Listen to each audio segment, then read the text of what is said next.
Hi, everybody.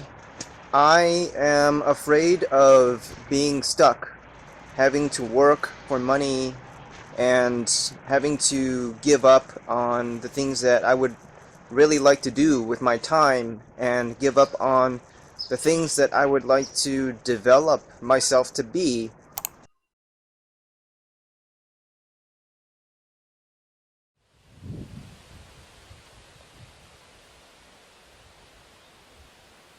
Hoy el tiempo es un bien escaso, tan repleto de trabajos y tareas.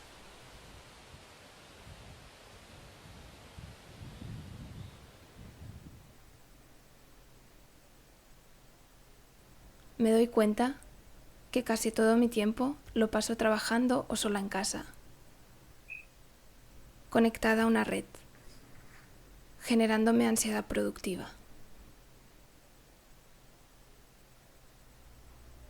Este entramado se articula aquí, en espacios individualizados, cada sujeto frente a su pantalla.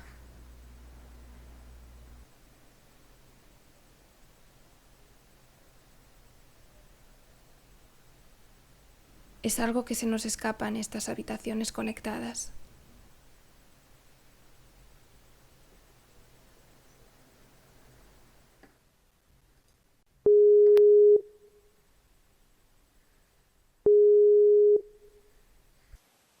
Welcome to track 1 of the boxing CD. Remember, keep your hands up at all time and keep moving. Whatever you do, don't stop. We're going to start in about 15 seconds.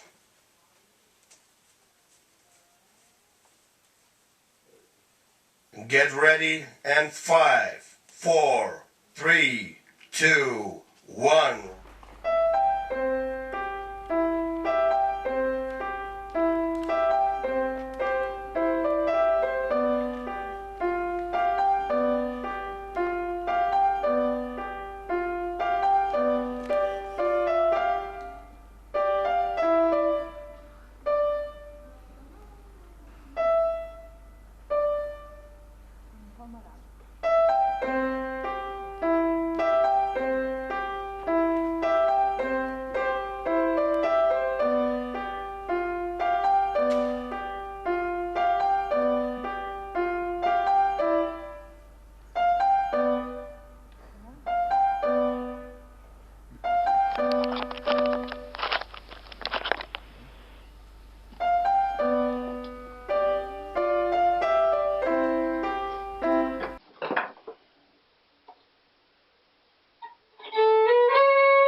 Sí, supongo que sí. Supongo que a lo mejor al menos quiero creer que vale la pena. Am, Sacrificios sí que hay, porque pones muchísimo tiempo y también dinero en eso, ¿no?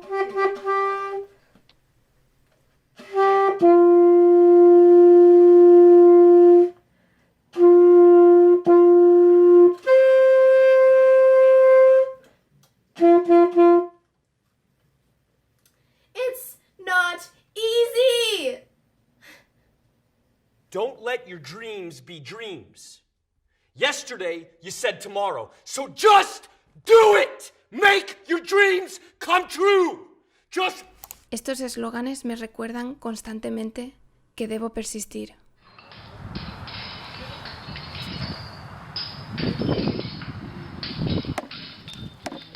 Sí, también supongo que es cuando decidí no pintar, por ejemplo.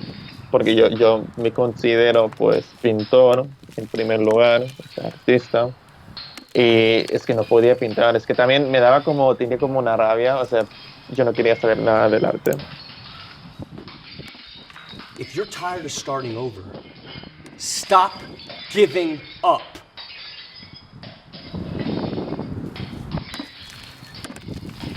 I crec que és quasi una manera de resignar-se, no?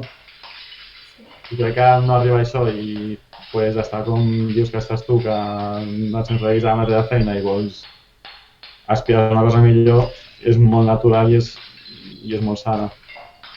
El que no veig clar és la cabuda que té això en tal com està muntat ara mateix. Mientras yo pido de la vida, pues, sentirme realizado, muchísima gente, pues, acepta el hecho de que van a ir a una oficina de las 8 de la mañana hasta las 5 de la tarde, cada día durante 30 años, y es lo que hay. A lo mejor pedimos demasiado.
Ahora mismo no tengo ningún objetivo y no es solo presión externa, sino presión interna.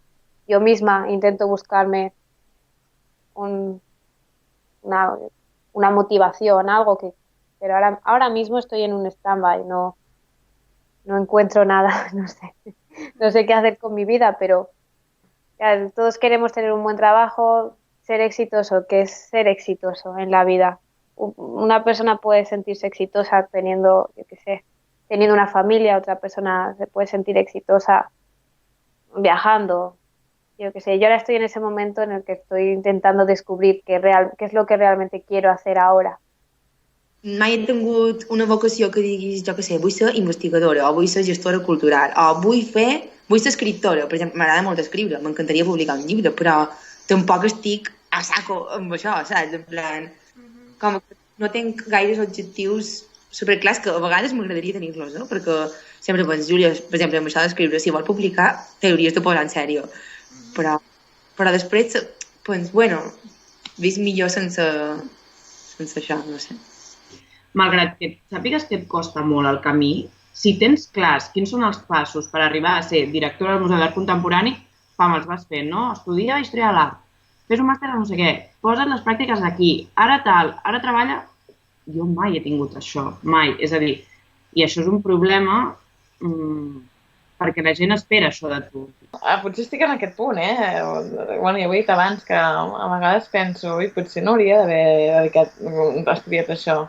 Yo nunca sé qué decir porque tengo exactamente la misma sensación de que sé muchas cosas, pero no son útiles en mi vida diaria. No sé cómo aprovecharlas, no sé cómo enfocarlas. Mon pare i ma mare no tenen estudis universitaris i l'il·lusió de la seva vida era que el seu fill tingués una carrera, saps? I jo crec que això li passa a molta gent.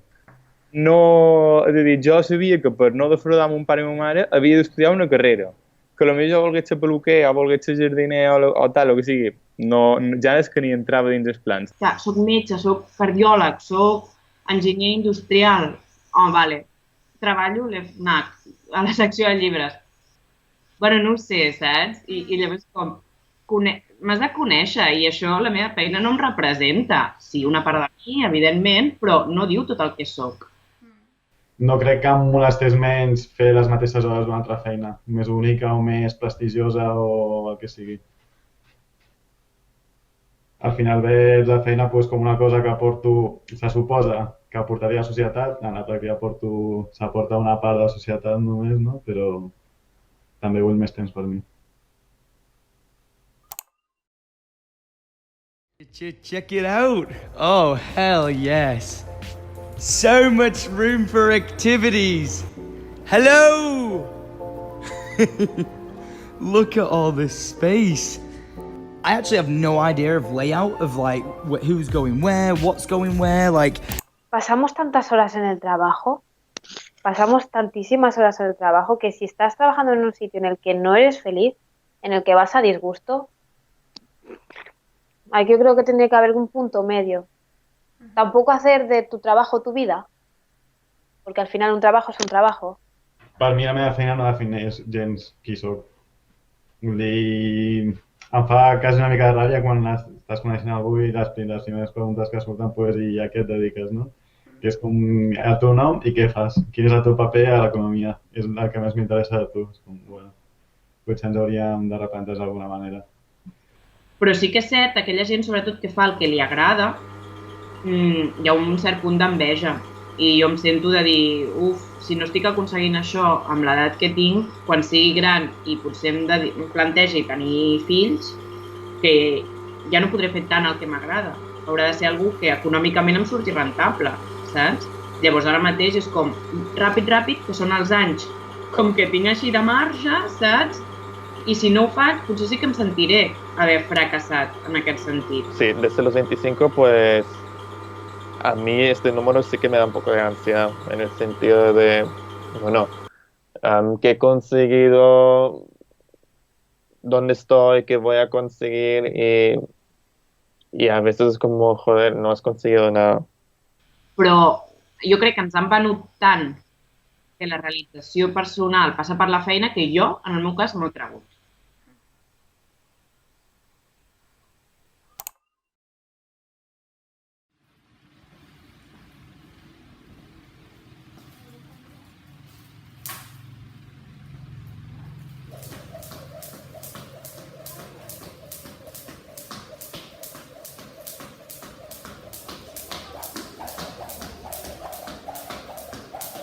Per què hem de ser productius tot el temps? És a dir, per què he d'estar llegint o quedant amb amics o fent alguna cosa, fent dissabte o adelantant feina o estudiant o... És a dir, no pots estar a casa teva sense fer res, també si estàs a gust i estàs bé, és a dir, no és res dolent. Yo tengo como un límite de horas que duermo. Y si duermo un poco más, pues me siento culpable. Y la verdad es que yo no duermo mucho porque si no me siento culpable. En este sentido tengo mucha disciplina. Pero luego, por ejemplo, mi pareja, cuando me dice que ha dormido, yo que sé, tantas horas, és com, madre mía, com lo puedes hacer? No? Omplir la vida amb coses, saps? Jo, enguany a Mallorca també crec que m'ha passat un poc això. He de fer coses perquè mentre estic aquí, quin estrès que faré a Mallorca, saps? I al final faig un munt de feina. De fet, entre setmana tinc poc temps per això, saps? En el meu cas, per exemple, en relació als meus pares i a la carrera, és a dir, meus pares em van pagar la carrera, i el fet de jo no estar treballant d'una cosa molt qualificada, bueno, saps? Hi ha aquí com una mena de sentiment de culpabilitat que tampoc n'hauria de tenir, vull dir, meus pares van fer això perquè podien, perquè volien, i evidentment els agraeixo molt, però el que jo després em faci d'això no hauria de per què fer-me sentir culpable, però ho fa. No, vull dir que poden ser coses molt mundanes, com quedar amb amics, menjar un gelat, passejar una mica, jo què sé, anar en bici. Coses que no s'escriuen llibres sobre això, però em fan molt feliç i m'agraden bastant. I bueno, a part d'això, està la militància política, el que en el dia a dia veus el malament que està el món, el molt que pateix la gent. Lluitar per canviar una mica aquest sistema que de fet és el que ens porta a tenir feines de merda i a no sentir-nos realitzats i a pensar que si volem ser alguna cosa hem de tenir una feina, hem d'abocar tots els nostres esforços a la nostra feina, a produir per algú altre. A mí algo que me da mucho miedo es no avanzar en el trabajo, no llegar a algo más, porque a mí me gustan los retos constantes, como tú dices, o pequeños objetivos constantemente. Y me siento culpable porque no he hecho nada para la uni, porque no he producido work para la uni, no? És com, hòstia, m'he passat anys estudiant per això i ara que haig de treballar, estic treballant d'una altra cosa, que no tinc els coneixements i que tots els coneixements que he adquirit no m'estan servint per res. Però és que quan cada any que perds és com una passa enrere, saps? Com no val per res la carrera que has fet si després no l'exprimeixes a tope, saps? La gent et mirava en plan... Ja? O sigui, no has fet res en el teu dia a dia? Encara que sigui I si en canvi jo explico, buah, és que he treballat, tant no sé què, i potser la feina no, aquell dia no he tingut feina o pel que sigui, saps? És com un sentiment això de donar explicacions i d'inventar-me a vegades coses, t'ho juro, o sigui, m'ha arribat a passar de dir he anat a una expo o avui al matí he estudiat francès, saps? Que era com, mentida, Laura, o sigui, no has fet això, saps? Però com per que la gent no em preguntés, ara, tia, no perds molt el temps? Va, igual, doncs m'invento alguna cosa. Pues això, de que tenc el dia lliure, no? Per exemple, avui mateix, avui era diumenge, m'he aixecat, en Gabriel encara dormia. Saps? Jo era de les 9, m'he aixecat a les hores, m'he dormit amunt, m'he posat a llegir, super ideal, i en els 2 minuts que estava llegint dic, podria fer alguna cosa, no? Jo què sé, tens un TFM, tens... O podries escriure alguna cosa, fer alguna cosa productiu, no crear. I després m'he posat a escriure, però... I al final ha estat molt productiu el dematí, saps? Però després m'he tornat a posar a llegir, quan ja he acabat, dic, vale, ja està, ja has fet alguna cosa, i ja no me sentia malament.